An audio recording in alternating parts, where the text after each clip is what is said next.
teman-teman sekalian, saya akan tunjukkan ya bagaimana di sini sebuah revisi, terjadi sebuah revisi. Saya balik dulu kamera saya ya. Nih Gus Wapi nih. Nih. Kenapa di sini saya katakan sebuah revisi Gus Wapi? Gini, menurut surat yang Al-Qasas itu, menurut surat yang At-Toha, Musa itu kan ditanya. Dia ditanya nih. Nih, lihat ya. Menurut surat Al-Qasas, jawab dulu yang batu, gimana? Jawab dulu yang batu. Sebentar, ini fokus kita nih, lihat nih. Qala, berkata, ya kan? Apa di sini dikatakan? Alqiha. Kenapa alqiha? Karena ha ini merujuk kepada tongkat. Karena tadinya udah ditanya nih, apa itu Musa? Tongkat ya Tuhan, ya Allah. Alqiha, lemparkanlah itu. Oke, jadi tongkat sudah diganti dengan kata ganti ha, yang artinya itu.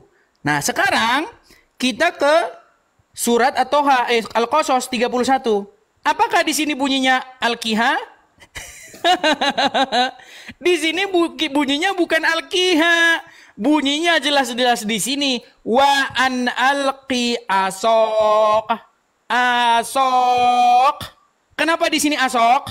Kenapa di sini dikatakan lemparkanlah tongkatmu, bukan lemparkanlah ia? Karena di sini nggak pernah ditanya. Musa di sini nggak pernah ditanya apa itu yang ada di tangannya. Di sini nggak pernah ditanya. Nah, yang menjadi pertanyaan begini, Gus Wapi.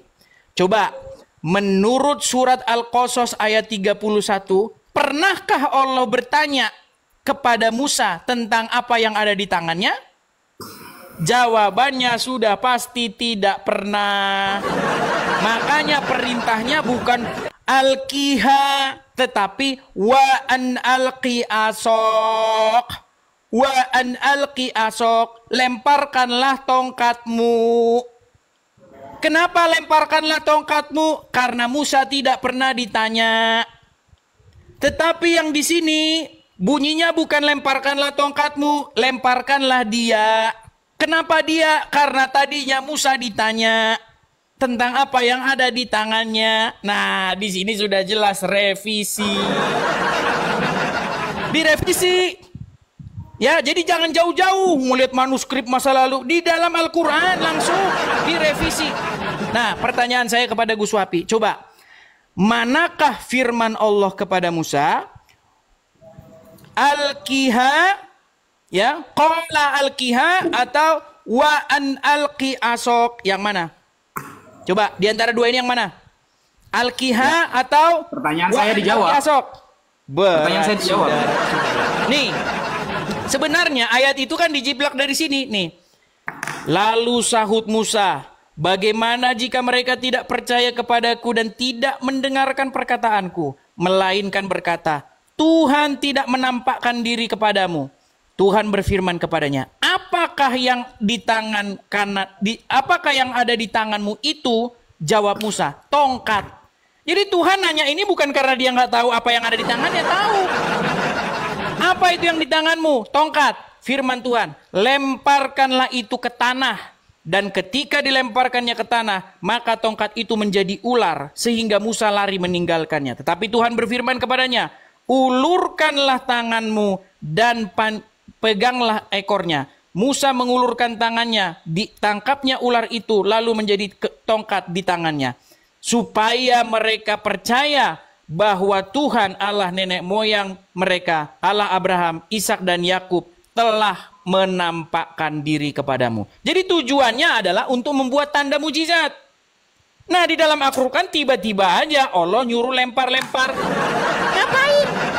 Nah, makanya saya bilang, mustahil Quran itu datang sebagai penyempurna. Bukan menyempurnakan, tetapi melakukan plagiatisme. Nah, makanya saya bilang, nah, lalu nanti akan saya bahas kejanggalan-kejanggalan yang lainnya. Di mana kejanggalan lainnya? Di dalam Al-Quran ini Musa ngapain bawa tongkat ini? Buat apa dia bawa tongkat? Nah, di dalam Bible narasinya itu Musa itu sedang menggembalakan kambing domba mertuanya. Nih, lihat ya. Nih, adapun Musa ia biasa menggembalakan kambing domba mertuanya, yaitu Yitro. Jadi ketika dia menggembala domba itu, dia lihat api. Nah, di dalam Al-Quran, nanti apinya buat ngangetin badan. Nanti akan saya tunjukkan. Silakan. Udah habis waktunya. Berat, saudara-saudara. Oke, silakan. Oke. Ini saya terangkan ya. Tapi pertanyaan saya nggak dijawab ya, heran saya. Kenapa Mas Edis kok udah dijawab yang batu tadi? Halo, Mas Edis? Ya, silakan. Gus Wapi. Kenapa kok udah dijawab yang batu tadi? Pengen nanya dulu. Tadi kan sudah saya jawab penglihatan. Silakan. Loh, itu kan itu kan bukan mimpi, bro. Karena kamu kan mimpi. Itu ketika dia jadi nabi. Gitu loh. Jawablah. Gitu. Kok malah lemes kayak gitu orang ini? Ini nih ya, nih. Saya jawab pakai ilmu nahwu. Ini harus menjelaskan ilmu nahwu sorofnya berarti, guys. Berat, kecuali gini, Mas Edis. Kecuali sampean itu bisa mengkritik ilmu nahwunya gitu loh. Ini ya. Ini saya terangkan. Fi'il muta'addi. Apa fi'il muta'addi? Fi'il itu kata kerja muta'addi yang butuh kepada objek. Jadi fi'il muta'addi adalah kata kerja yang butuh pada objek atau maf'ul dalam ilmu nahwu sorof. Contoh, doroba Zaidun Muhammadan. Doroba sebagai fiilnya, kata kerjanya memukul. Zaidun sebagai objek, Zaid memukul sebagai subjek. Objeknya yang dipukul adalah Muhammadan. Ya, ini didengarkan ini. Kamu gak jawab. Ya, Zaid memukul Muhammad. Muhammad sebagai objek. Ini namanya fiil muta'addi. Nah, sekarang kita bahas ini ya. Alqi asokah. Alqi ini adalah fi'il amar yang fa'ilnya mustatar wujuban, disimpan secara wajib karena kata perintah. Ya, karena kata perintah. Alqi, lemparkanlah. Siapa subjeknya? Musa, karena menggunakan fi'il amar, maka subjeknya disimpan. Nah, asoka sebagai objek, maf'ulnya, karena ini fi'il muta'addi. Lemparkanlah wahai Musa asoka, tongkatmu, tongkat kamu.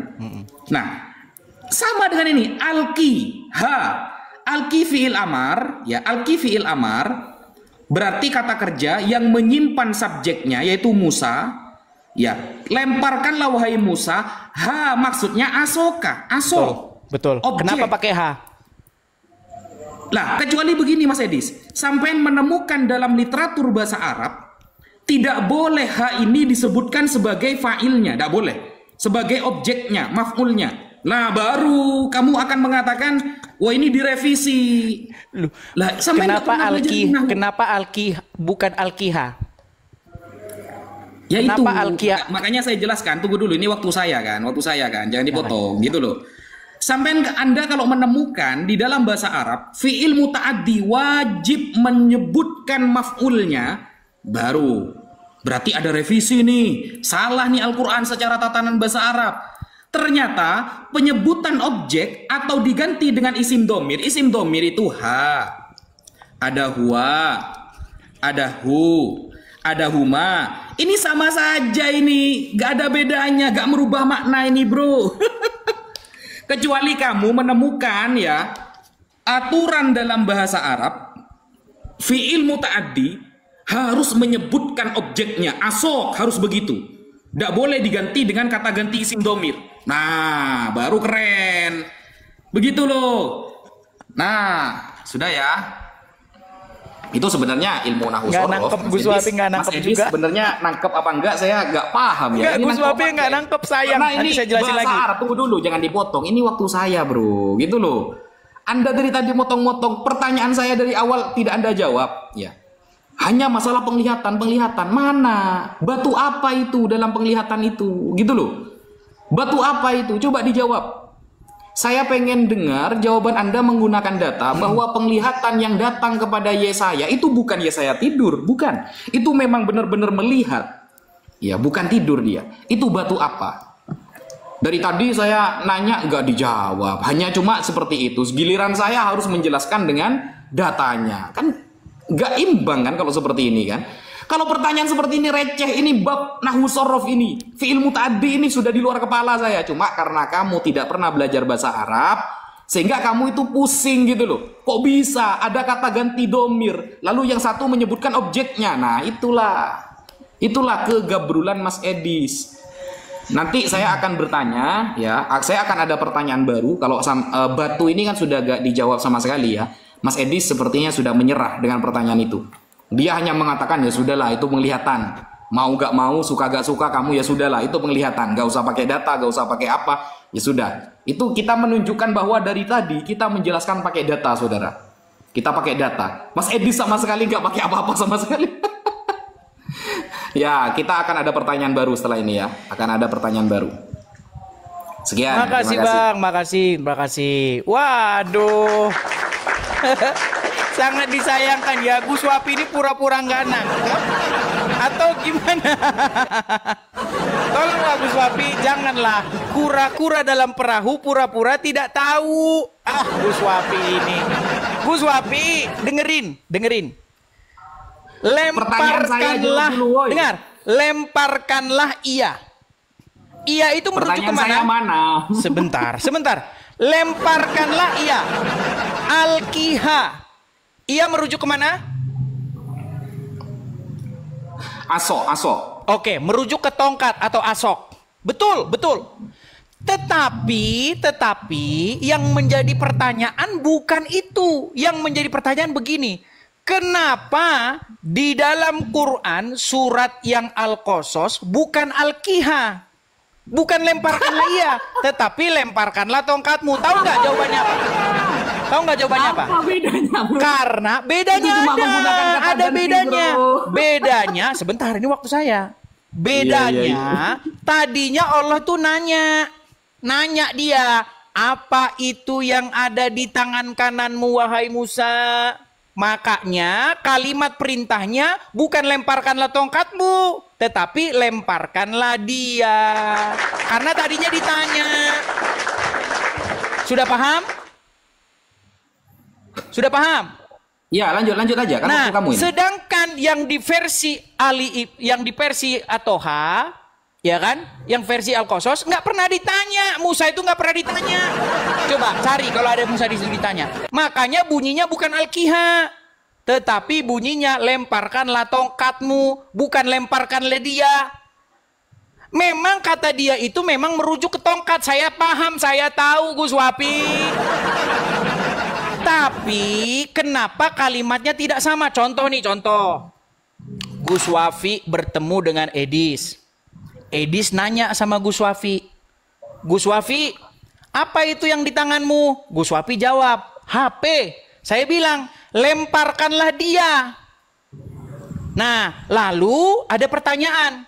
Apa yang diucapkan Edis kepada Gus Wafi? Lemparkanlah ia atau lemparkanlah HP-mu? Ayo. Kalau saya bilang lemparkanlah HP-mu Gus Wapi, tidak ada saya nanya sama Gus Wapi. Tahu-tahu saya datang, Gus Wapi lemparin HP-mu. Saya nggak nanya itu.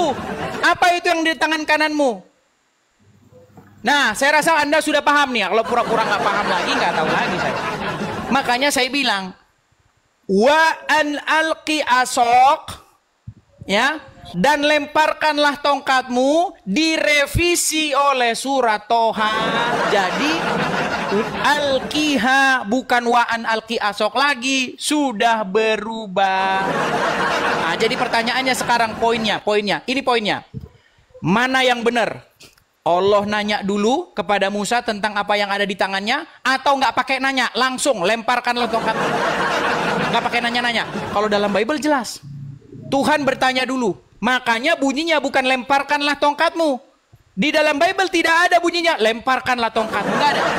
Tetapi lemparkanlah itu. Karena tadinya sudah ditanya apa itu yang ada di tangannya. Nah, sekarang tolong jelaskan itu. Yang manakah yang difirmankan Allah kepada Musa? Lemparkanlah tongkatmu atau lemparkanlah dia. Yang mana di antara dua itu? Jangan kau bilang dua-duanya. Dua-duanya, oh itu dua-duanya. lemparkanlah tongkatmu, terus direvisi, lemparkanlah, iya, berat. Jadi begini Gus Wapi, poinnya begini. Sebenarnya narasi-narasi bahwa Al-Quran itu kitab yang menyempurnakan sebelumnya itu tidak dapat diterima secara kaidah, secara ilmiah dan secara akademis kalau kita bandingkan. Ya, Bible jauh lebih teliti menceritakan ketimbang Al-Quran. Bagaimana mungkin Al-Quran dikatakan kitab yang menyempurnakan? Menyempurnakan atau menyemprulnakan? Ini bukan sempurna namanya, tapi semprulna. Itu yang pertama. Nah, sehabis ini nanti kita... saya mana ini kalau gak dijawab? Loh, kan saya sudah bilang itu adalah penglihatan. Kalau memang itu bukan penglihatan, Tuhan bertahta sampai jumbai jubahnya memenuhi bait suci, berarti bukan cuman Yesaya yang lihat. Berarti ada orang lain yang lihat. Nah, tapi nanti fokusnya ke situ aja, Gus Wapi, karena Anda tidak memiliki teks pembanding. Kalau Anda tidak memiliki teks pembandingnya, itu tidak bisa. Tapi ini kan saya punya teks pembandingnya. Yang sudah lebih tua dijiplak oleh Quran yang datang ribuan tahun berikutnya. Terima kasih teman-teman. Silakan. Hai, meninggal ya. Saya sudah menyangka itu. Silakan. Saya sudah menyangka, guys. Saya itu kalau sampai bertanya, Mas Edis, ya, Kristen terhebat pun sedunia tidak akan bisa jawab, Mas Edis. Pertanyaan Anda sudah saya jawab secara lengkap. Kalau cuma framingan, Mas Edis, ya. Kalau cuma framingan, anak kecil bisa, Mas Edis. Ya, anak kecil bisa. Anda dengan latar belakang yang tak pernah belajar ilmu nahwu sorof, tidak pernah belajar bahasa Arab, lalu Anda mengkritik Al-Quran, itu lucu sekali. Sama dengan anak yang duduk di kelas 2 SD mengkritik dosen yang belajar biologi. Yang dikritik oleh anak kelas 2 SD adalah ilmu biologi. Itu kan lucu sekali. Itu logik, Mas Edis. Kalau Anda memiliki konsep dalam bahasa Arab bahwa tidak boleh maf'ul objek disebutkan dengan isim domir, dengan kata ganti, wah itu keren, Mas Edis. Keren itu namanya. Di dalam ilmu bahasa Arab, Al-Quran ternyata salah cetak. Kenapa? Karena secara ilmu bahasa Arab, fi'il muta'addi tidak boleh menyebutkan maf'ulnya kecuali harus dengan isim yang zahir. Tidak boleh menggunakan isim domir. Nah, isim domir aja kamu nggak tahu gitu loh. Fi'il zahir, ya, fa'il secara zahir nggak tahu juga. Fi'il muta'addi Anda nggak tahu. Bagaimana kemudian saya seorang dosen biologi, seorang dosen ilmu nahwu sorof mengajari Anda yang hanya belajar terjemahan? Gitu loh, Mas Edis. Dari tadi pertanyaan saya, penglihatan Yesaya dia bukan mimpi. Tidak dijawab, nggak ada datanya. Lalu terus menyerang Al-Quran, dengan pertanyaan Yusuf sudah saya jawab, pertanyaan Musa sudah saya jawab, sisi jiplaknya di mana kan nggak dijawab dari tadi. Nah, kalau cuma seperti itu, Mas Edis, antara satu merevisi dengan yang satu, itu saya gampang mencontohkan, Mas Edis. Mencontohkan Bible yang katanya Bible itu teliti lah, Bible itu keren lah. Ternyata masalah batu saja Anda tidak bisa jawab gitu loh. Katanya Bible teliti, katanya Bible itu keren, katanya Bible menjelaskan sejarah. Ternyata masalah batu saja Anda ditanyakan dari tadi gak jawab. Sudahlah, itu penglihatan lah. Anda suka gak suka itu penglihatan. Apa pertanyaan seperti ini? Jawaban seperti ini itu apa gitu loh. Nah, sehingga kalau cuma mau seperti itu ya, satu direvisi dengan yang satu, saya punya, Mas Edis. Pertanyaan model kayak Anda punya. Ini ya. Anda buka di dalam Yohanes 5 nomor 37. Ini ya. Yohanes 5 nomor 37 Anda buka. Di sini ada bacaan begini. Ini tinta merah ya. Tinta merah berarti Yesus ya. Bapa yang mengutus aku, dialah yang bersaksi tentang aku. Kamu tidak pernah mendengar suaranya, rupanya pun tidak pernah kamu lihat. Bapak yang mengutus aku, suaranya aja nggak bisa kamu dengar. Ini Yesus otomatis berhadapan dengan murid-muridnya. Ya. Karena dia saja tidak bisa melihat suara ataupun rupa-rupanya. Dia sedang menghadapi orang di zamannya ketika itu. Nah, sekarang kita bandingkan, Mas Edis. Dengan ini contohnya. Matius 3 nomor 17. Ini yang direvisi yang mana, Mas Edis? Matius 3 nomor 17. Lalu terdengarlah suara dari sorga yang mengatakan, ini ya, Inilah anakku yang kukasihi, kepadanya lah aku berkenan. Nah, jedor. Selamat datang di kebenaran, Mas Edis. Ini Matius sedang merevisi perkataan Yesus, saudara.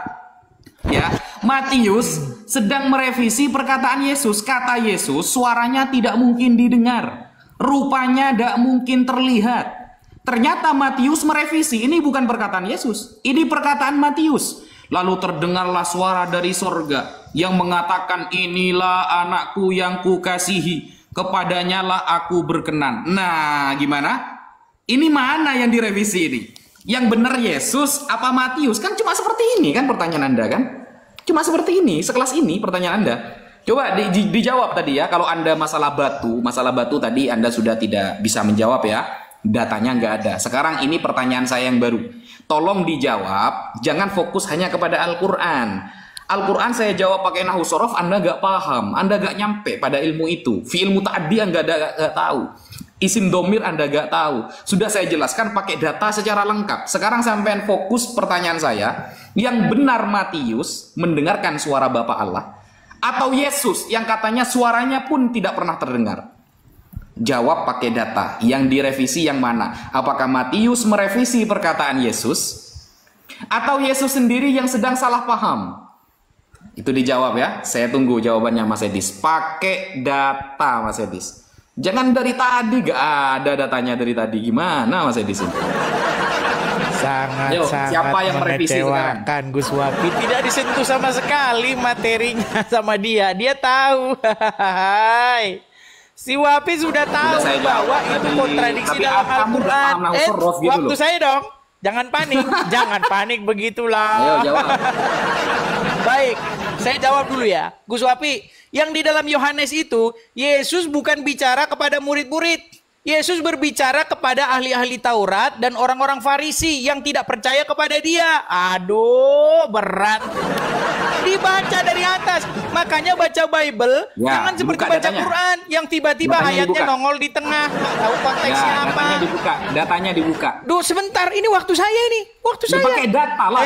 Waktu saya, jangan panik begitu dong. Jangan panik begitu dong. Ya. Masa jawab gak pakai data? Waduh, ternyata waktu saya direbut terus sama dia. Tanda-tanda kepanikan yang nyata sudah. Ya, mari. Joy, dibaca saja dari ayat awalnya. Ya, kamu tidak pernah mendengar suaranya dan rupanya pun tidak pernah kamu lihat. Apakah itu dikatakan kepada murid-murid? Enggak. Yesus berdebat dengan ahli Taurat dan orang-orang Farisi. Sedangkan yang Yesus di Sungai Yordan dibaptis itu peristiwa beda. Bagaimana ini saudara-saudara? Baik, sebentar. Sekarang kita kembali ke sini. Tadi Gus Wapi bilang, aduh, gak ada data. Ini kamu tidak, waktu saya ini, waduh berat ini saudara-saudara. Gak dijawab lagi. Nampak Wapi sudah mulai panas. Wajah memerah. Sabarlah Gus. Sabar. Gini Gus ya, begini Gus. Tadi Anda bilang bahwasanya tidak paham kamu nahu sorob dan lain sebagainya. Ini yang saya bilang tipu yang nyata. Dengarkan. Tadi kan Anda sudah tidak bisa menjawab. Ini waktu saya, Gus. Aduh, berat ini. Waktu saya loh. Ya. Boleh dibantah, tapi kalau waktu menunjukkan data, gini. Pertama-tama gini, Gus. Anda terus-menerus berkelit bahwasanya itu nahu sorob. Anda nggak paham.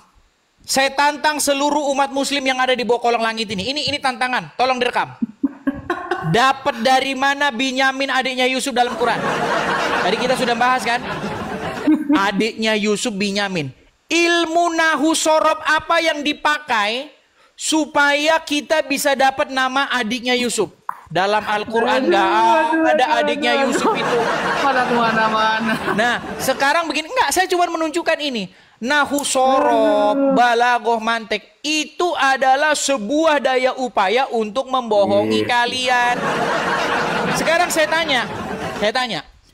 Adiknya Yusuf namanya Binyamin, dari mana datangnya? Aduh, dari Bible. Lagi pula ya, baru jadi lagi. gini, bagaimana mereka melakukan plagiat tetapi biar nggak ketahuan? Binyamin. Gimana Kalau ini? nama aslinya itu kan Benyamin. Ya kan? Pertanyaannya baru lagi. Waktu saya ini Kuswa. Sabar. Waktu saya. Benyamin, tadinya itu namanya itu Ben Oni. Ben itu kalau bahasa Arabnya itu bin, anak dari, ya kan? Nah, Ben Oni itu anak kesengsaraan karena ketika Rahel memperanakkan Ben Oni, dia meninggal. Makanya sangat terpukul itu Yakub itu. Makanya dikasih nama anak kesengsaraan. Tetapi nama itu dirubah. Namanya dirubah menjadi Benyamin. Ya kan? Pertanyaan Nah, lagi. sekarang kalau Anda baca ayat tafsir Al-Quran, nama adik Yusuf namanya bukan Binyamin, Bunyamin kan? Apa itu Bunyamin? Secara kaidah bahasa Ibrani juga nggak ketemu. Makanya saya bilang, itu nahu sorob itu bohong-bohongan. Dari mana nahu sorob apa yang dipakai sehingga bisa tahu nama adik Yusuf namanya Bunyamin? Benyamin diganti Bunyamin biar mirip-mirip, biar nggak ketahuan jiplaknya, dirubah sedikit. Jadi Gus Wabi gini, intinya begini, Gak ada jawaban. guys. kesamaan ada kisah Yusuf, ada Musa bertemu dengan semak belukar yang menyala, the burning bush itu. Tapi semuanya itu sudah ada di dalam Bible. Muncul Al-Quran dari Arab Saudi ribuan tahun ingin menceritakan hal-hal yang sama, tetapi ketika dibaca ketahuan. Makanya saya simpulkan, orang yang membaca Bible dengan membaca Al-Quran dengan fair, tanpa terkontaminasi oleh dogma, pasti akan menyimpulkan bahwa mustahil Al-Quran ini tidak melakukan plagiatisme terhadap Bible. Ya kan? Jawab. Aduh. Jawabannya guys, gimana ini guys? Kok Islam yang disuruh jawab pakai data terus? Dari tadi pertanyaan saya gak ada yang dijawab pakai data. Aduh, ini padahal sudah berapa putaran ya? Saya kan sudah mengatakan tadi, gak dijawab di putaran pertama boleh, dijawab di putaran kedua. Jadi ada satu putaran, Anda fokus menjawab pertanyaan saya pakai data, Mas Edis, gitu loh. Tadi sampai saya tanyakan, antara Matius mengatakan ada suara dari sorga. Katanya itu di depan ahli Taurat, di depan ahli Farisi. Sedangkan Yesus sendiri dalam Yohanes mengatakan, suaranya nggak pernah kamu dengar. Berkata kepada siapa Yesus? Nah, suaranya nggak pernah kamu dengar. Sekarang titik tekannya apa? Pertanyaan saya, yang benar itu suara Allah didengar apa tidak? Nah, yang benar Tidak pernah didengar oleh ahli Taurat. Tunggu dulu, kok panas ini waktu saya. Saya sedikit Ini tadi kan waktu aku saya, sedikit. santai Mas Edis. Ini waktu saya ya, waktu saya. Santai dulu, jangan sampai topi Anda berwarna merah itu sudah karena panas gak bisa jawab pertanyaan saya itu. Topi Anda sudah sampai berwarna merah itu loh. Gak bisa itu Anda bisa menjawab itu. Sampai kacamatanya putih jadi hitam itu ya. Saking dari buta dari kebenaran dia guys. Titik tekannya, yang benar Matius apa Yohanes? Kalau masalah batu sudahlah, Anda tidak bisa jawab ternyata ya. Itu bukan level pertanyaan Anda ternyata. Nanti akan saya ajukan pertanyaan itu kepada orang yang levelnya di atas Anda. Mungkin para pendeta yang sudah terkenal di Indonesia ya. Nah, karena ternyata levelnya gak sampai kelas seperti itu. Oke, saya turunkan level pertanyaan saya. Ya, yang direvisi. Nah, ini ya, membandingkan dua ayat antara satu ayat dengan satu ayatnya berbeda. Lalu mana yang direvisi kata dia? Oke, saya juga pernah punya pertanyaan seperti itu. Matius mengatakan suara terdengar. Yohanes mengutip perkataan Yesus, tidak akan pernah didengar suara Allah. Suara Allah gak akan pernah didengar. Bapa yang mengutus aku, suaranya tidak akan pernah kalian dengar. Nah, yang benar titik tekannya suara Bapa Allah ini didengar atau tidak? Jangan bilang benar kedua-duanya. Jangan bilang benar kedua-duanya. Gak bisa ya, gak bisa kalau benar kedua-duanya. Antara Matius atau Yohanes yang benar, atau Yesus yang benar. Itu siapa yang paling benar ya, Mas Edis? Suara Bapa Allah siapa yang paling bisa didengar? Matius didengar. Yesus dengan tegasnya sebagai Tuhan yang menjadi manusia mengatakan tidak pernah kalian dengar. Oke, itu pertanyaannya. Satu sesi setelah ini jawab. Ya, satu sesi setelah ini jawab. Biar imbang Mas Edis. Saya sudah menunjukkan data, menjawab, kemudian Anda sama sekali tidak menunjukkan data. Ini katanya Anda 13 tahun belajar Al-Quran. Lalu Anda mengatakan saya tantang para ahli Nahwu Shorof menemukan masalah Binyamin.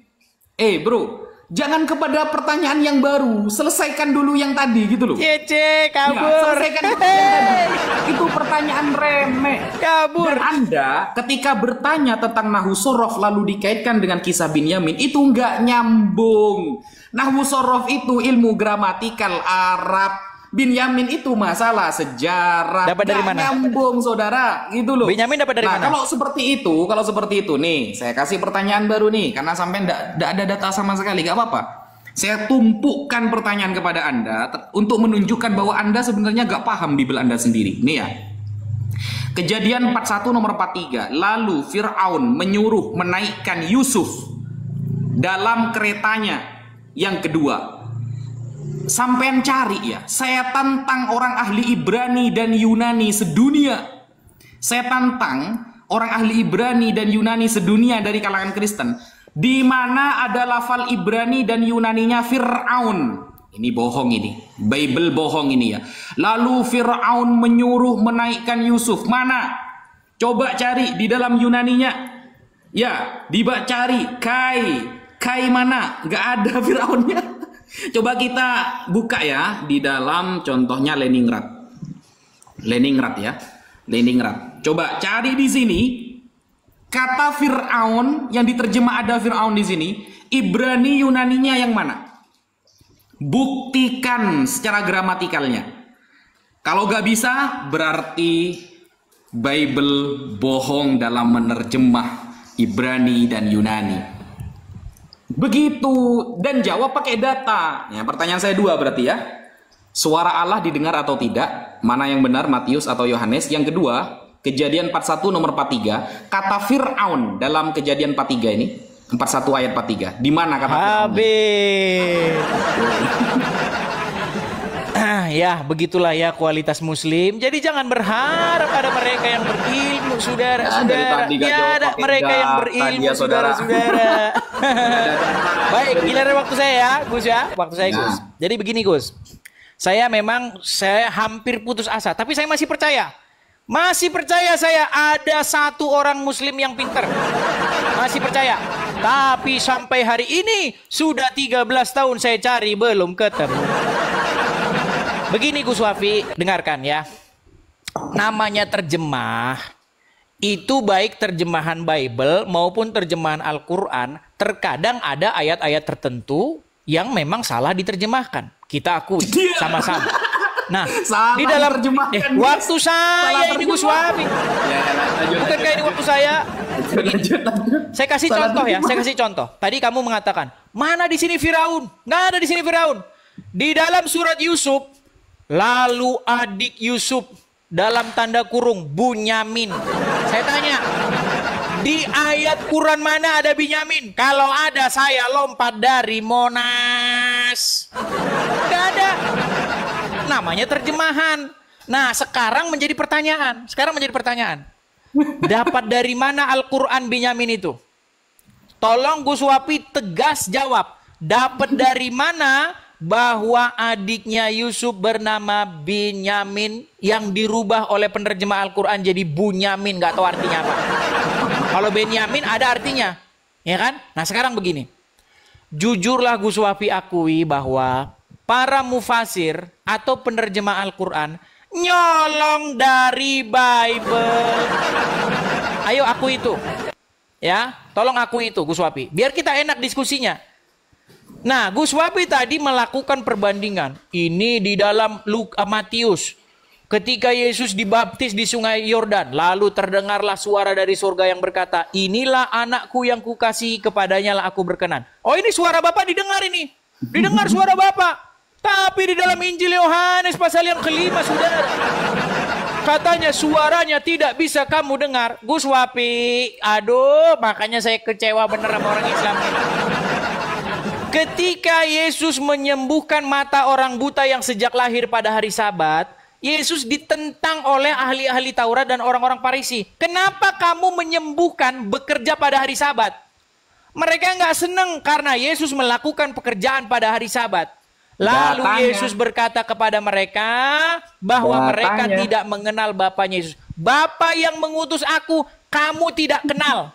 Suaranya pun tidak kamu kenal. Itu ngomong kepada ahli Taurat dan orang-orang Farisi. Mana data ini, weh? Lu makanya dibaca. Bible itu kalau baca dari atas sampai bawah. Setidak-tidaknya Anda baca itu satu perikop. Jangan seperti membaca Al-Quran, satu ayat tiba-tiba nongol. Nih bayangkan. Di dalam Bible, Musa itu sedang menggembalakan domba. Lalu dia melihat penglihatan. Maksudnya apa? Maksudnya Musa itu ingin diutus ke Mesir. Ya kan? Nah di dalam Al-Quran narasi itu dijiplak, tetapi apa? Ketika Musa melihat api di lembah tua itu, dia bilang, dirikanlah sholat untuk mengingat aku. Ini apa-apaan ini? Masa ada narasi dirikanlah sholat untuk mengingat? Dari mana jalan ceritanya? Tapi kalau ke situ Gus Wapi belum sanggup karena Gus Wapi belum tahu apa-apa tentang Al-Quran. Gini, yang ingin saya maksudkan begini Gus Wapi, tolong kita akui bahwa para penafsir Al-Quran itu memang mengambil rujukannya dari Bible. Contohnya apa? Nama adik Yusuf itu namanya Bunyamin. Jujur Gus Wapi, itu nyolong dari Bible. Gak ada ilmu nausorob. Nausorob dari mana bisa tahu adiknya orang namanya Bunyamin? Terus yang kedua, masih banyak lagi tuh. Berapakah jumlah murid Isa Hawariyun? Dari mana mereka tahu 12? Nausorob apa itu? Pasti mereka nyolong lagi dari Bible. Namanya Yuhanan. Namanya ya begini-begini. Nyolong lagi dari Bible. Nama istri Ibrahim. Ada Hajar, ada Sarah. Nyolong lagi dari Bible. Gak ada di Quran istri Ibrahim namanya Sarah Hajar. Gak ada. Kalau ada saya terjun dari Monas. Pokoknya teman-teman, kalau teman-teman betul melakukan penelitian, saya orangnya yang telah melakukan penelitian Bible dan terhadap Al-Quran. Saya dan semua orang yang menggunakan akal sehat akan menyimpulkan bahwa Al-Quran melakukan penjiplakan, penipuan terhadap Bible. Dan Zuma sudah mengakui, nantikan video saya akan menguploadnya. Zuma sudah mengakui kemungkinan Quran itu menjiplak Bible. Tunggu videonya saya upload. Ngeri. Berat. Sudah. Duh, saya nunggu data dari tadi Mas Edis.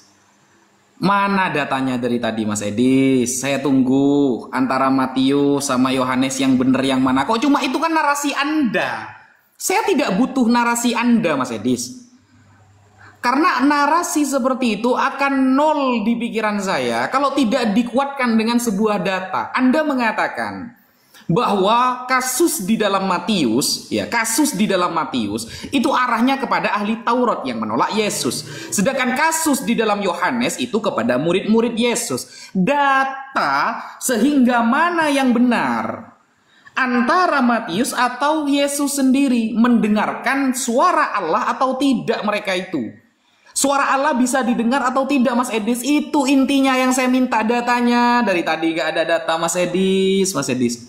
Aduh, kalau kata Pak Prabowo, Mas Anies. Datanya mana Mas Edis gitu loh. Minimal data lah tampakkan. Oh ternyata suara Allah itu bisa loh didengar. Yang benar adalah Matius. Karena saat itu Yesus sedang gak benar kan begitu. Atau yang benar adalah Yesus. Karena Matius saat itu gabrul, semprul kan begitu. Datanya mana? Jangan hanya narasi buta seperti itu. Kalau cuma narasi seperti itu orang lain bisa Mas Edis. Hanya bernarasi seolah-olah pendapatnya paling benar dan disahkan oleh Yesus. Gak ada kan datanya Anda dari tadi. Lalu mengaitkan masalah Binyamin.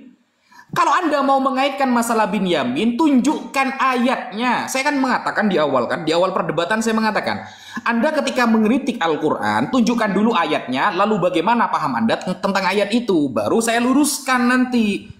Anda langsung mengatakan Binyamin, lalu menantang-nantang orang ahli nahu sorof.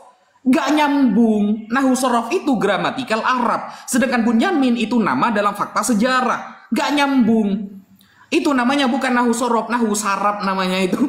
Kamu sudah sakit sarafnya ini. Mengait-ngaitkan ilmu gramatikal dengan ilmu sejarah itu sakit saraf namanya, nahu saraf gitu. Bukan nahu sorof. Kemudian Mas Edis, tentang Fir'aun. Tadi kejadian 41 nomor 43 nyolong di mana Bible itu istilah Fir'aun, padahal di Ibrani nggak ada, di Yunani nggak ada. Nyolongnya di mana? Lalu Anda mengatakan biasalah, namanya kitab suci itu terjadi kesalahan terjemahan itu sudah biasa. Loh, jangan langsung menyerah seperti itu Mas Mas Edis. Jangan langsung menyerah. Tunjukkan dulu datanya baru bernarasi. Sama seperti saya tadi. Anda mau jangankan bertanya Binyamin, bertanya kakek-kakeknya saya bisa menjelaskan dengan data loh. Bahwa Binyamin anak dari ibu yang bernama Rahel ketika itu menikah dengan Nabi Yakub. Yakub adalah saudara kandung dengan Esau. Sedangkan mereka berdua adalah anak kembar dari Nabi Ishak. Nabi Ishak putra dari Nabi Ibrahim. Nabi Ibrahim dari terus. Bisa saya menjelaskan pakai data saya nanti di dalam kitab Qasasul Anbiya yang ditulis oleh Al-Imam Ibnu Katsir Ad-Dimashqi. Ada datanya. Semua ada datanya. Gitu loh. Tapi tolong pertanyaan saya, datanya tampilkan dulu baru Anda bernarasi gitu loh. Biar saraf Anda tidak jadi merah seperti topi Anda gitu loh. Topi Anda langsung merah itu. Tadi di awal perdebatan ya, kacamata Mas Edis tuh putih, guys. Di pertengahan perdebatan dia langsung hitam kacamatanya. Jadi apa namanya ya, saking dari pusingnya tidak bisa melihat dari kebenaran ya. Tolong, nyolong di mana? Kejadian 41 nomor 43 diterjemahkan ada Fir'aun. Kalau memang itu kesalahan terjemahan, buktikan LAI bahwa LAI salah menerjemah. Buktinya mana datanya? Orang di LAI jauh lebih cerdas daripada Anda. Di sana paham bahasa Ibrani, paham bahasa Yunani. Anda Ibrani nggak bisa, Yunani nggak bisa, lalu mengatakan terjemahan LAI salah. Wah, Anda merendahkan orang-orang LAI kalau gitu. Orang di LAI itu ketika menerjemahkan mereka menggunakan para ahlinya. Bukan kayak Anda yang hanya hidup di Amerika, kacamata hitam, songkok merah, tapi nggak ada data, kan begitu. Begitu loh Mas Edis. Datanya tunjukkan Fir'aun ini nyolong dari mana? Karena dalam bahasa teks aslinya Ibrani dan Yunani nggak ada istilah Fir'aunnya. Kata Fir'aunnya nggak ada. Dijawab dulu satu sesi Mas Edis. Baru nanti akan saya jawab pertanyaan Anda. Kalau Anda bertanya Binyamin, sebutkan ayatnya, suratnya, saya jawab dengan menggunakan data. Sekian. Terima kasih.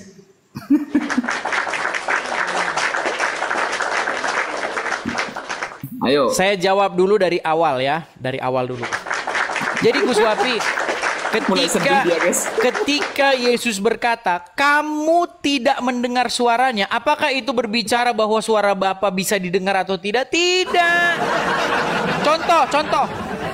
Ya, kamu tidak makan durian. Itu bukan dulu. Tentang apakah durian itu bisa dimakan atau tidak. Ini bagaimana sih? Waktu saya ya, gini. Ya. Inilah saya bilang, saya sangat kecewa karena saya belum pernah menemukan ada orang Islam yang cerdas, belum pernah ada.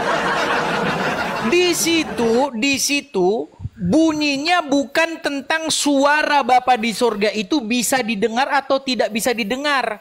Ini bukan tentang ability, bukan tentang apakah bisa didengar. Tetapi Yesus berkata bahwa kamu tidak pernah mendengar suaranya. Sama seperti begini Gus Wapi. Apakah kamu pernah makan kelengkeng? Kamu nggak pernah makan kelengkeng. Itu bukan tentang kelengkeng itu bisa dimakan atau tidak. Gimana Gus Wapi ini mahamin yang sederhana gitu aja nggak bisa. Aduh, gak ada datanya. Ketika saya bilang sama kamu Gus Wapi, kamu tidak pernah makan kelengkeng. Apakah itu tentang bahwa kelengkeng itu tidak bisa dimakan? Sama seperti ketika Yesus berkata, kamu tidak pernah mendengar suaranya. Itu bukan tentang apakah suara Bapa di surga itu tidak bisa didengar. Bisa didengar, kata siapa nggak bisa didengar? Ya, datanya bisa didengar. Buktinya ketika Yesus dibaptis di Sungai Yordan, ada suara dari surga.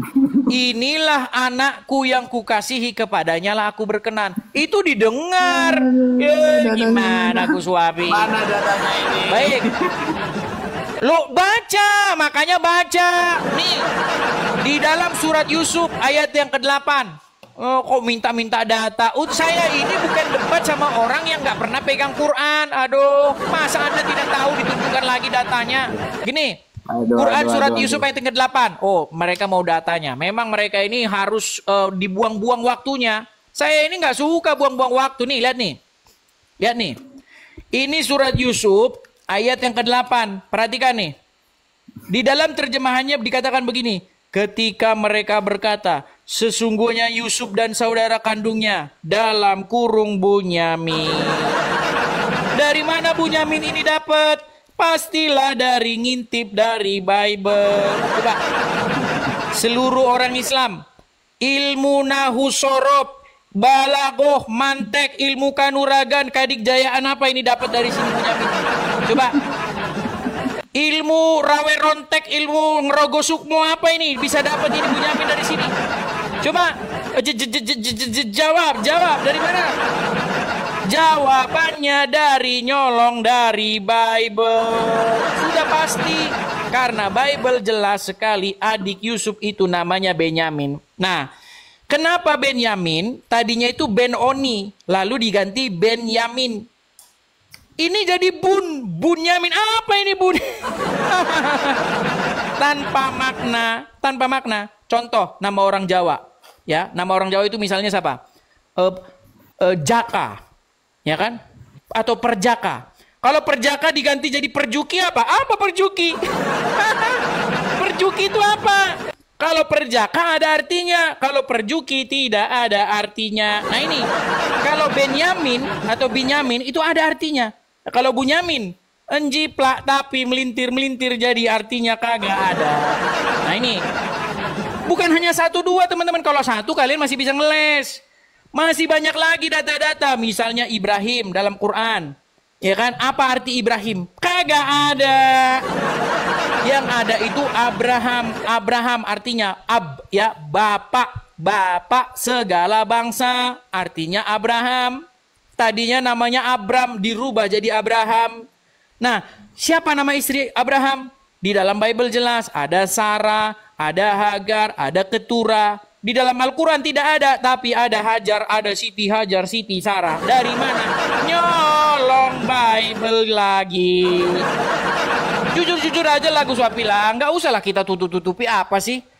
Mari, sudah waktunya kita itu melepaskan segala dogma-dogma yang kadang-kadang oleh para ulama. Ya, nggak usah kita percaya gitu. Intinya fakta sejarahnya atau fakta real ilmiahnya bahwa istri Abraham bernama Sarah. Kemudian dia punya 2 istri, yang dari Sarah melahirkan Ishak, yang dari Hajar melahirkan Ismail. Itu ada di Bible, nggak ada di Quran. Dari mana itu ada di Quran? Coba di Quran mana? Istri Ibrahim itu ada 2. Namanya Sarah, namanya Hagar. Yang dari Hagar melahirkan Ismail. Kagak ada. Makanya saya bilang, bukan menyempurnakan, tapi menyempurnakan. Bukan sempurna, tetapi sempurna. Berat saudara-saudara. Silakan. Tunggu. Memerah wajah Uswati. Memerah. Yuk. Bismillahirrahmanirrahim. Ternyata seperti tadi ya yang dijelaskan oleh Mas Edis, teman-teman. Saya ketika menjawab kata Mas Edis, tidak butuh kepada data. Ngapain saya harus nunjukin data? Saya itu sedang berdiskusi. Kalau diskusi sama saya itu Al-Quran sudah dibaca semua. Pret. Dia itu sedang ngeles, gak ingin menunjukkan data gitu, saudara. Ini kan diskusi ilmiah. Dan kita tidak membatasi waktu loh. Andai kan tidak bisa dijawab di sesi pertama, nanti bisa dijawab di sesi kedua. 5 menit saya saja menyebutkan data 5 menit bisa dengan menjawab pertanyaan Mas Edis, saudara. Kan keren. Islam itu keren. Data dulu ngomong. Apa gunanya data itu? Agar orang-orang tahu ya bahwa apa yang kita sampaikan itu bukan asumsi dari pikiran kita. Mana jawabannya ini saudara-saudara? Binyamin datang dari mana? Kewanasan Mas Edis guys, kewanasan dia. Nah, dia pertanyaan Yusuf sudah saya jawab.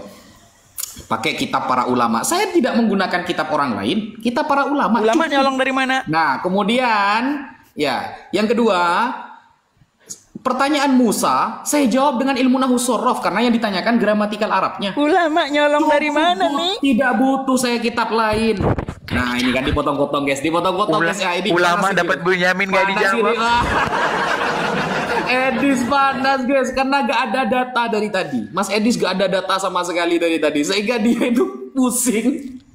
Ulama dapat Bunyamin gak disentuh.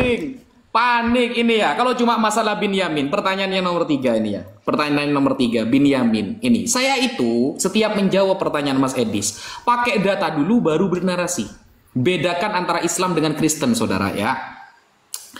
Contoh, ini pertama. Ini bedakan antara Islam dengan Kristen. Kalau Kristen, kalau perwakilannya Mas Edis, ngomong aja ada data framing. Bisanya cuma framing dia itu. Ini ya. Imam Al-Mawardi di dalam kitab An-Nukat wal Uyun tentang sejarah. Ya, sejarah penafsiran surah Yusuf ayat ke-8. Ya, siapakah Bunyamin? Ini ya.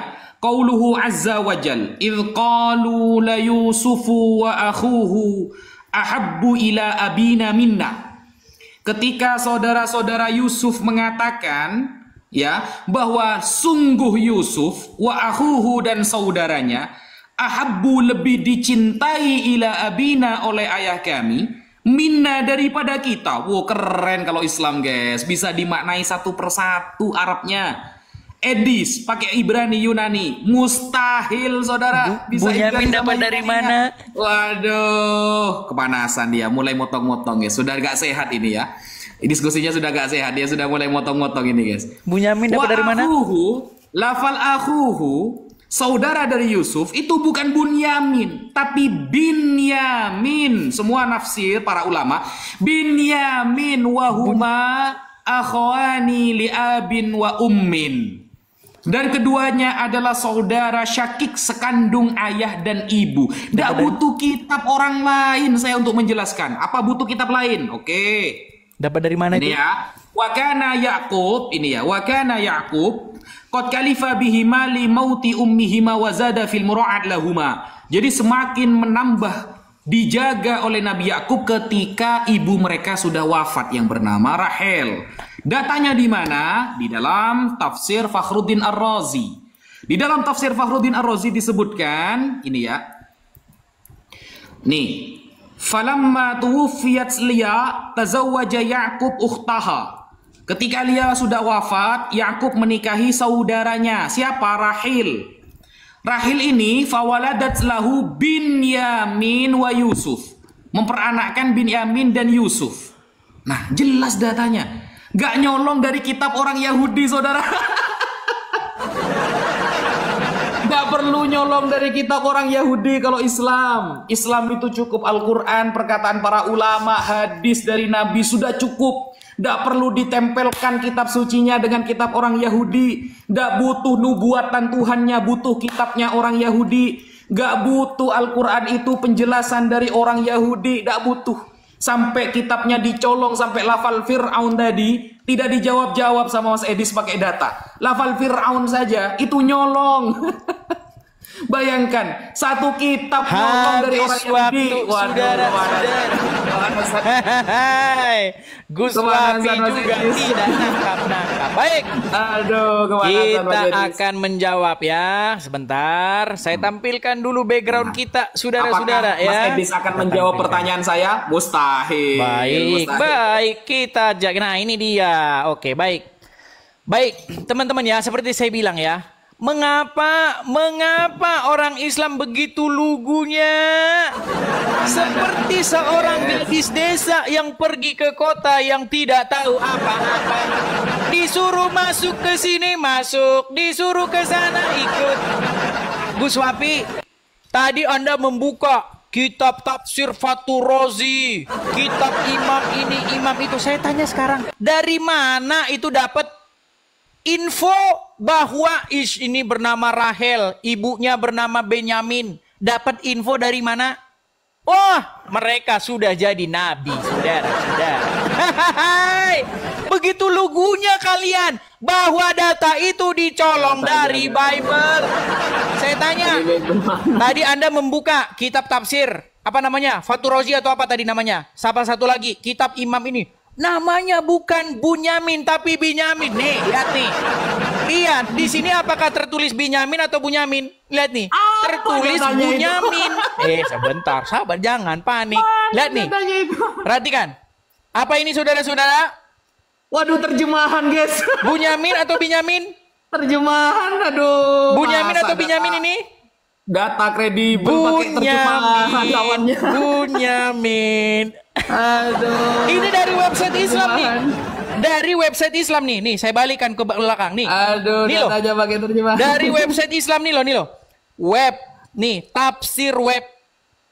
Ini tafsir web, ketik sendiri di sini. Yes, ternyata pakai terjemahan. Waktu saya Gus Wafi. Sabar. Lihat nih. Bunyamin. Ya kan? Nah, teman-teman sekalian, saya cuma mau bilang begini. Kalau dia bilang tadi Binyamin, sebenarnya intinya bukan masalah Bunyamin atau Binyamin. Gini loh, di dalam tafsir itu Gus Wapi, mereka dapat dari mana sih? Saya ternyata dalilnya bisa saja Anda bilang begini begitu segala macam dari kitab ini. Sumber kitab itu dari mana? Coba saya tanya, ulama kitab ini, imam ini, imam itu. Saya tanya, mereka dapat dari mana? Saudara. Ayo Gus Wapi, tolong dijawab itu. Saya kira dari mana Fathur Razi, dari mana imam ini, imam itu, Imam Nawawi, Imam Nawawi, Sabah, Maliki, Hambali, segala macam. Dari mana dapat Benyamin? Jawab, dari mana? Sudah dipastikan dari Bible. Karena tidak ada buku lain di bawah kolong langit ini yang menceritakan tentang Yusuf. Adiknya namanya Benyamin. Tadinya namanya Ben-Oni, dirubah. Karena setelah melahirkan Ben-Oni itu, ibunya meninggal, yaitu Rahel. Tadi kamu ceritakan, namanya Rahel. Sudah semakin saya baca, semakin saya tahu kitab tafsirnya nyolong dari Bible. Coba, dari mana? Apakah dia dapat wahyu? Oh, mereka dapat wahyu, saudara-saudara, saya lupa. Karena nabinya orang Islam masih banyak selain Muhammad. Ada Nabi Ibnu Katsir, ayo siapa lagi? Ada Nabi Fathur Razi yang tahu bahwa saudara Yusuf namanya Bunyamin. Iya, jadi saya bilang bahwa ada orang yang lebih tahu daripada Allah. Namanya siapa tadi? Kitab Al-Imam Fathur Razi. Berat. Udahlah Gus Wapi, gini aja. Kita pakai kajian ilmiah. Coba. Apakah mereka dari tadi kamu apakah mereka pergi ke Gua Hira? Coba saya tanya, kitab tafsir yang Anda buka? Kamu mana dari tadi jawaban saya? Kitab tafsir yang Anda buka tadi? Nama kitabnya apa? Kitab tafsir Fathur Razi? Betul? Mana datanya pertanyaan saya di... Sekarang saya tanya. Jangan menunjukkan pertanyaan baru dulu. Saudara. Fathur Razi dapat dari mana? Aduh. Berat saudara. Bilang saja. Berat saudara. Bahwa informasi-informasi dalam kitab tafsir itu berasal dari Bible. Makanya saya bilang Gus Wapi, sudahlah. Ya. Jadi kalian ini ingin menyamakan diri dengan Bible. Makanya kalian butuh Bible. Bahkan sampai ngemis-ngemis nandar bahwa Muhammad dinubuatkan dalam Bible. Tapi sayang, masa nubuat berupa tompel? Kan tanda kenabian berupa tai lalat, ya kan? Yang kemerah-merahan, hitam kemerah-merahan, berbulu. Bukankah itu tompel? Masa tanda kenabian berupa tompel? Aduh, berat saudara-saudara. Ya, silakan. Nangis dia, wajahnya sudah berubah merah. Ya Allah. Kok berat ya wajahnya pertanyaan saya ya? Padahal saya sudah menurunkan derajat pertanyaan saya loh. Ini ya, yang namanya nyolong itu Mas Edis, yang namanya nyolong itu ada kitab yang dinamakan Al-Ahdul Jadid, perjanjian baru. Ternyata ada perjanjian baru gara-gara nyolong dari kitab orang Yahudi yang disebut perjanjian lama. Jediar. Itu namanya nyolong. Nyolongnya gak nanggung-nanggung guys, bukan 1 ayat 2 ayat, nyolongnya itu 1 kitab. Pakai 1 kitab orang Yahudi, nyolong nubuatan Yesaya dicolong sehingga Yesus jadi Tuhan. Bisakah perjanjian baru berdiri sendiri bahwa Yesus adalah Tuhan tanpa nubuatan? Gak bisa saudara, gak bisa. Bahkan Yesus lahir dari hasil poligami Daud. Kalau Daud dulu gak poligami di perjanjian lama, Yesus gak pernah lahir saudara. Gak punya Tuhan kalian kalau gak nyolong kitabnya orang Yahudi. Andaikan Nabi Daud tidak menikah banyak ya poligami, maka Maria tidak akan pernah lahir di dunia ini. Yesus tidak akan pernah jadi ada di dunia ini. Tidak akan punya Tuhan sampean. Gitu loh. Itu bukan nyolong 1 ayat, nyolong 1 kitab. Apakah Yahudi mengakui? Enggak. Tanyakan sekarang kepada orang Yahudi, diludahi Anda sama orang Yahudi. Lalu Anda mengatakan Islam nyolong, kitab Fakhruddin Ar-Razi dapat dari mana? Sanad, saudara. Di dalam Islam itu ada istilah al-isnad. Mana datanya dari sanad? Ngarang bebas. Abdullah bin Al-Mubarak mengatakan sanad bagian dari agama. Andaikan tak ada sanad maka orang akan berkata semaunya seperti Mas Edis. Mana sanadnya? Nah, ini ya. Mana sanadnya? Ketika Imam Fakhruddin Ar-Razi, Imam Mawardi dalam kitab An-Nukat wal Uyun, Imam Tafsir Ibnu Katsir Nyolong dari Bible. menyampaikan fakta sejarah itu melalui sanad. Mana sanadnya? Bukan Mana? seperti Anda nyolong 1 kitab. Ini waktu saya. Jangan kepanasan. Mana Waktu sanadnya? saya, ya. Yang Mana namanya sanadnya? nyolong ya. Lalu mengatakan tadi ya, Nabi Muhammad tanda nabinya ada tompelnya. Loh, dia manusia. Manusia biasa. Yang lucu itu Tuhan di pahanya ada tompel naga. Ini Tuhan apa Dragon Ball ini? Tuhan ya, ada tanda gambar naganya di paha, guys. Ini namanya Tuhan apa Dragon Ball ini? Aduh, Mas Edis, coba ya. Ini namanya nyolong, Mas Edis. Ini ya. Ini yang disebut dengan nyolong itu seperti itu. Nih ya. Yohanes 10 nomor 34. Ini perkataan Yesus ya, merah ya. Yohanes 10 nomor 34. Kata Yesus kepada mereka. Apa kata Yesus kepada mereka? Tidaklah ada tertulis dalam kitab Taurat kamu, aku telah berfirman kamu adalah Allah. Nah, Yesus nyolong ini Mas Edis. Yesus nyolong ini. Ini ada bintang dari LAI ini. Dari LAI ada bintang. Coba kita klik bintangnya dari LAI ini ya. Klik. Jediar. Mazmur, sejak kapan Mazmur jadi Taurat ini? Mazmur saudara. LAI, sekelas LAI ini ya. Aku sendiri telah berfirman kamu adalah Allah dan anak-anak yang maha tinggi kamu sekalian. Sejak kapan Mazmur jadi Taurat? Ini Tuhan salah nyolong ini. Ini namanya Tuhan salah nyolong gitu loh. Ini yang namanya nyolong seperti itu, Edis. Yang namanya nyolong ini seperti ini. Padahal kalau kita tidak klik ya, kalau kita tidak klik bintangnya, ini ya, ini apa? Kata Yesus kepada mereka, tidaklah ada tertulis dalam kitab Taurat kamu. Ini Taurat ya, kata Yesus Taurat. Kok malah Mazmur masuk ke Taurat? Ini klik kita bintangnya, klik Mazmur 82 nomor 6. Sejak kapan Mazmur jadi Taurat ini? Mazmur ya Mazmur, Taurat ya Taurat dis. Itu jelaskan seperti itu tuh loh. Masa cuma seperti itu aja Anda gak bisa menjelaskan pakai data? Waduh, pusing dia guys. Dia mulai pusing, mulai sedih dia. Mulai pusing dia. Kalau Nabi Muhammad ada tanda nubuatan, ada tanda hitam misalnya, manusia biasa Tompel. dis. Innahu basyarun lakal basyar bal huwa kal yakuti bainal hajar. Kan begitu kan? Nabi Muhammad manusia biasa, tapi tidak seperti manusia biasa bagaikan mutiara di antara para batu. Kan keren, nah manusia. Lah ini Tuhan salah nyolong. Katanya Taurat. Ternyata para penafsir semua Kristen mengatakan rujuknya ke Mazmur. Tuhan kok salah nyolong. Baik, kita tanggapi ya, teman-teman ya. Baik, kita tanggapi. Oke. Jadi pertama-tama tadi Gus Wapi tidak menjawab ya. Semua pertanyaan saya sudah tidak dijawab karena Gus Wapi sudah tahu bahwa semua kitab-kitab tafsir itu muaranya nyolong. Nyolong. Coba dari mana tadi kitab-kitab tafsir tahu nama adiknya Yusuf itu Binyamin? Tahu dari mana? Apakah dia bertapa juga di Gua Hira? Jawabannya semua orang yang dapat berpikir secara ilmiah tahu. Jawabannya dari Bible.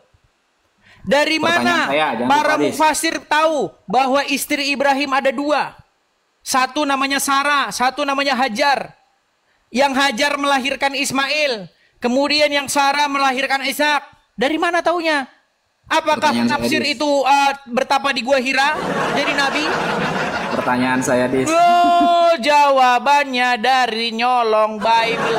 Tetapi karena orang Islam begitu lugunya, orang ini kan takut mereka sama ulama. Bahkan Gus Wapi ada videonya dia ngomong. Ulama itu ya. Saya sayang nggak siapin videonya. Itu surganya. Kalau mau ke sana butuh waktu 500 tahun. Sebentar. Makanya begini.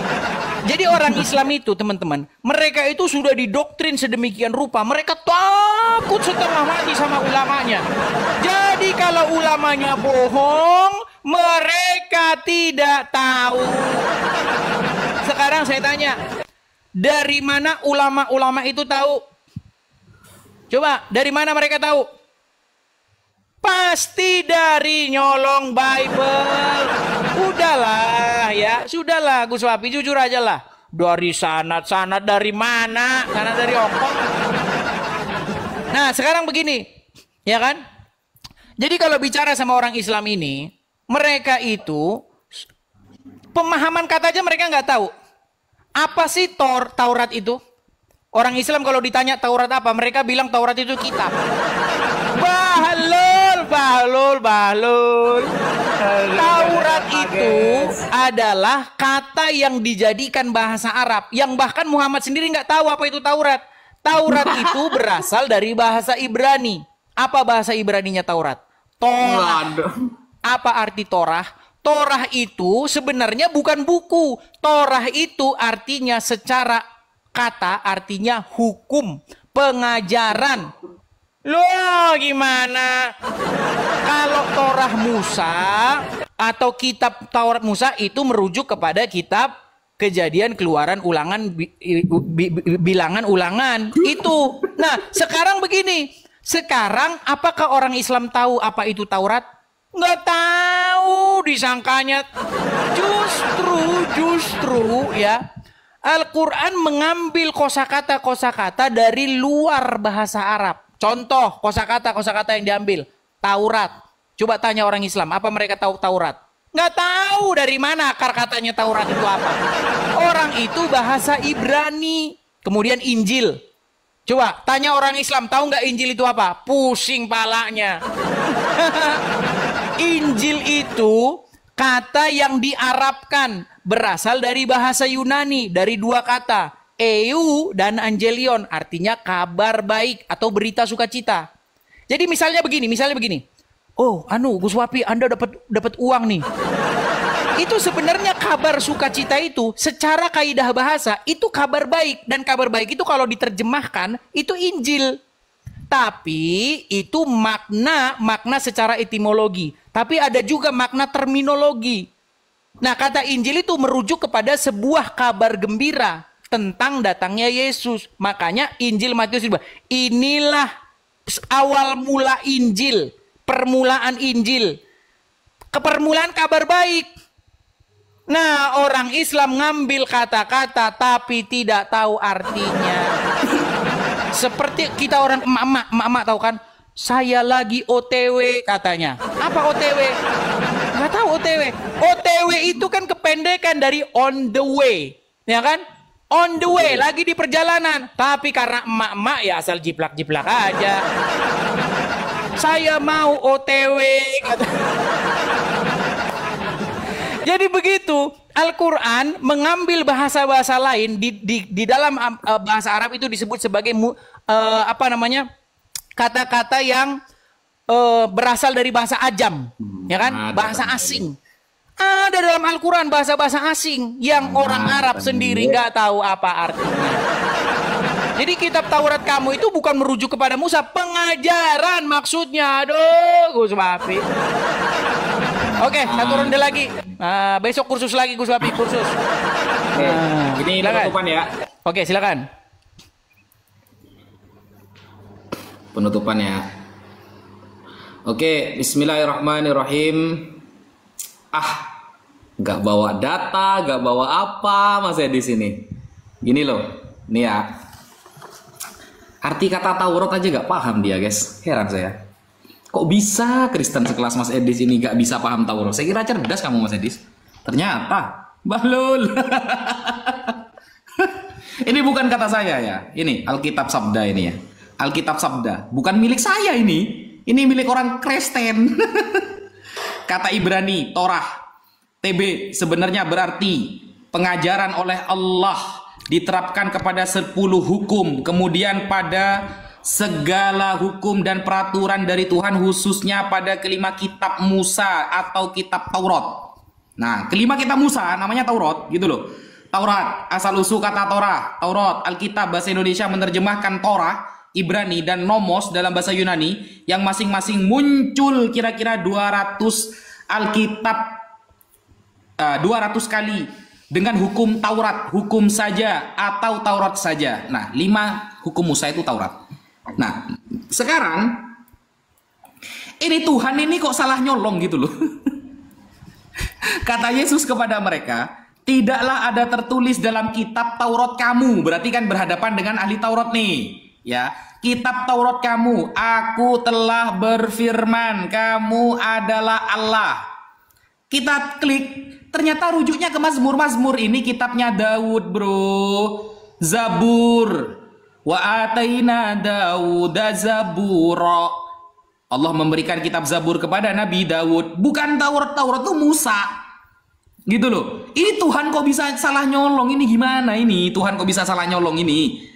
Nah, sedangkan Islam ya asli dari kata Taurat sebelum menjadi hukum Taurat kepada Nabi Musa, kata secara lugotan, secara bahasa apa? Nah, ini pakai data kalau kita ini ya.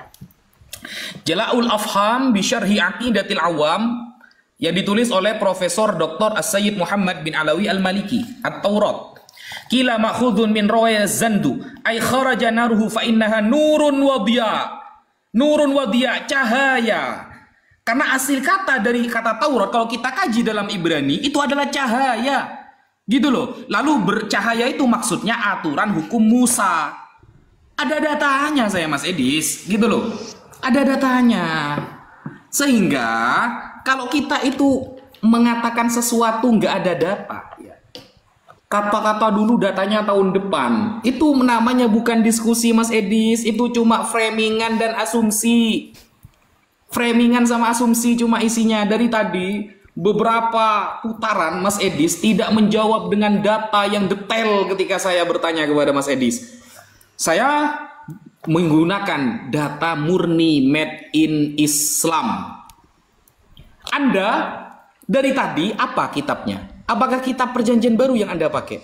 Tidak, saudara. Kitabnya Yahudi yang dari dia pakai. Kejadian, Ulangan, Bilangan, Imamat.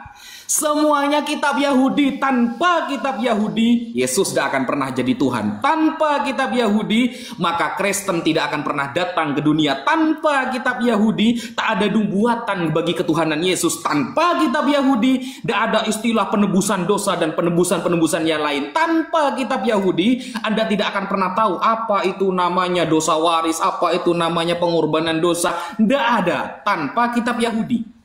Karena Anda jiplak Yahudi, lalu dijadikan satu bernama The Bible, The Biblos, maka Anda seolah-olah itu adalah kitab Anda. Bukan, saudara. Itu kitabnya saudara kita yang namanya kaum Yahudi. Gitu loh. Yahudi punya rabi, punya ulama, namanya para rabi. Ada Rabi Rashi, ada Rabi Sa'adiyah Gaon, ada rabi dan rabi yang lain. Mana ulama kamu? Dari tadi kamu tidak memunculkan satu pun pendapat ulama kamu mengesahkan pendapat kamu. Nggak ada. Kalau kita, saya pakai tafsir. Saya pakai pendapat para ulama. Saya pakai Al-Quran. Padahal tadi temanya di awal guys ya. Temanya di awal. Yang jiplak Al-Quran apa Bible. Mas Edis lari ke tafsir Bunyamin. Wa akhuhu ahabbu ilayya minna. Jadi akhuhu ditafsirkan oleh para ulama Bunyamin. Saya pakai tafsir. Ternyata diserang pakai terjemahan, saudara, di Google lagi terjemahannya. Aduh. Ini diskusi macam apa ini? Kitab tafsir diserang oleh terjemahan Google. Baik, akhirnya kita sampai kepada penghujung acara kita ya. Gus Wapi akrobat tidak dijawab tapi malah curhat ya. Oke, 2 menit penutup. 2 menit setengah. Mana anunya? Oke. Baik ya, 2 menit setengah dari saya, nanti 2 menit setengah dari Gus Wapi. Ya. Jadi teman-teman ya, seperti saya bilang, walaupun tidak ada muslim yang belum saya temukan ada yang cerdas, ya, saya masih berharap semoga suatu saat saya bertemu. Jadi Gus Wapi ya, teman-teman muslim, pertama-tama saya memberikan saran kepada kalian. Janganlah kalian itu mau dibodoh-bodohi oleh ulama. Kalau ulama bilang bahwasanya nama adik Yusuf itu namanya Benyamin, tanya ulama dapat dari mana Pak Ustadz? Oh, informasinya dari mana? Dari Gua Hira. Dari Bible. Udahlah jujur aja Gus Wapi, dari Bible. Masa ujuk-ujuk ulama tahu dari mana? Iya, saya tahu Gus Wapi merujuk kepada kitab ulama, merujuk kita kepada tafsir. Cuman mereka itu dapatnya dari mana? Seperti tadi bilang, Farozi hidup abad keberapa? Muhammad saja tidak tahu, masa mereka jadi tahu? Gitu loh Gus Wapi. Nah itu poin pentingnya. Nah kemudian tadi Gus Wapi tahu nggak apa sih bedanya etimologi dengan terminologi? Nanti nggak tahu lagi gimana. Makna etimologi itu makna kata. Contoh, kitab. Apa kitab itu? Kan apa aja, majalah Bobo juga kitab. Kitab masak-masak juga kitab. Itu makna etimologi. Tapi kalau makna terminologi, kita lagi ngomongin agama, mungkin kitab itu merujuk kepada Al-Quran, merujuk kepada Bible. Begitu. Taurat juga begitu. Bahasa aslinya itu Torah. Artinya pengajaran secara makna etimologi. Kalau makna terminologinya itu merujuk kepada kitab Musa. Aduh, kayak begini juga nggak tahu. Makanya saya bilang teman-teman pondok pesantren, kalau sekolahin murid tolonglah dinaikkanlah kurikulum pondok pesantren lah yang modern sedikit, jangan kayak begini. Yang ada kasus terus, dimasukin anaknya ke pondok pesantren, malah kasus, dihamilin oleh ustadznya. Udahlah, berhenti aja lah sekolah di pondok pesantren dah. Sekolahnya ke sekolah negeri aja dah atau swasta, lebih jelas. Tidak dikungkung-kungkung. Aduh, ujung juga Wapi nih. Jebolan pondok pesantren, syulit saudara-saudara. Silakan Gus Wapi. Oke, bismillahirrahmanirrahim. Jangan bawa-bawa pondok pesantren lah. Ini semakin tidak ilmiah ini. Wah, marah dia saudara. Karena kalau kita bahas oknum Mas Edis ya, kita kalau bahas oknum, Anda akan mati kutu loh Mas Edis. Marah. Ini ya, kita kalau bahas oknum, ini ya, kabar terbaru ini ya. Kasus dugaan pencabulan 4 anak oleh pendeta di Blitar dilaporkan ke Bareskrim Polri. Nah, bukan ustadz ya, pendeta. Pendeta Mas Edis, ini kabarnya baru loh, baru kemarin loh. Nah, jadi kabar-kabar seperti ini banyak Mas Edis. Kalian. Kabar pencabulan oleh pendeta itu banyak sekali. Jadi kamu kalau bawa pesantren, akhirnya kamu kan begini. Nah ini ya, ini kalau sampean bawa pesantren nih ya, saya pakai berdata Mas Edis. Ini ya, kabar terbaru lagi ya, kabar terbaru lagi. Apa ini? Terbukti cabuli 9 anak, calon pendeta di Alor divonis hukuman mati. Waduh, dicabuli lagi Mas Edis. Bayangkan, ini kabar terbaru loh, kompas.com ini. Di Indonesia kejadiannya. Kan seperti itu. Jadi jangan mau, kalau sampean mengatakan, jangan mau dibodoh-bodohi oleh para ulama. Maka saya katakan, Jangan mau dibodoh-bodohi oleh para bapak pendeta. Yang sebenarnya kata Yesus keselamatan datang dari bangsa Yahudi. Yesus mengatakan keselamatan dari bangsa pengikutku. Enggak. Yesus mengatakan keselamatan datang dari bangsa Kristen. Tidak. Kata Yesus keselamatan datang dari bangsa Yahudi. Lo jadi orang Yahudi saja. Jangan jadi orang Kristen. Dar, selamat datang di kebenaran, saudara. Jangan mau dibodohi, karena tanpa kitab orang Yahudi, Yesus gak akan pernah jadi Tuhan. Tanpa kitab Yahudi yang menceritakan Daud, Yesus gak akan menjadi anak dari Ibu Maria, karena Maria keturunan dari Daud, dari istri poligaminya Daud. Maka jangan mau dibodoh-bodohi oleh para gereja yang hanya 1 minggu sekali masuknya, itu pun ayat yang dibaca dipilih-pilih. Tidak seperti umat Islam. Umat Islam di pesantren yang dikaji tafsirnya, ayat sampai hatam, semuanya, tidak ada yang ditutup-tutupi. Nggak gitu jawaban saya. Mungkin sekian dari saya. Terima kasih, mohon maaf. Assalamualaikum warahmatullahi wabarakatuh. Habis ini dia pasti curhat di komalnya nih. Yeay. Biasanya kan curhat. Gimana? Oke, sudah. Jadi gini saja saran saya, Gus Wapi. Perbedaan kita cuma satu. Kalau saya sudah meneliti Quran dan Bible, kalau Gus Wapi baru meneliti Quran doang. Makanya belum tahu kalau isinya jiplak dari Bible. Oke, Gus Wapi, terima kasih. Sampai ketemu lagi di acara-acara berikutnya. Terima kasih Gus Wapi. Sampai jumpa. Shalom teman-teman Alumaga, jumpa lagi dengan Alumaga Channel. Baru saja kita menyaksikan video part 2 diskusi antara Iris dengan Gus Wafi. Sebelumnya di part pertamanya sudah diupload. Baiklah, suasana diskusi yang teratur dalam bergantian berbicara menciptakan lingkungan yang kondusif bagi kedua pihak untuk menyampaikan pandangan mereka dengan jelas dan penuh perhatian.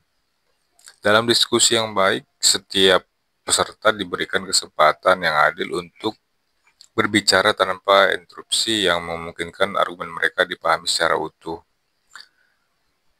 Namun, di dalam suatu momen, perubahan wajah seorang pendiskusi bisa menjadi indikator adanya ketegangan atau perasaan tidak nyaman ketika terdapat lawan diskusinya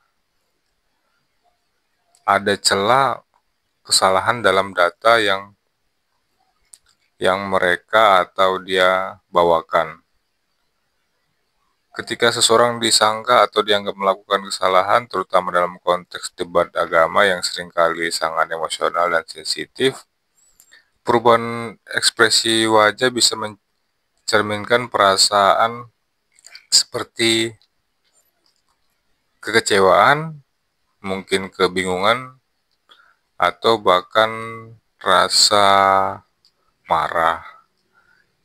Perubahan ini menunjukkan bahwa mereka merasa argumentasi mereka kurang dihargai atau tidak diterima.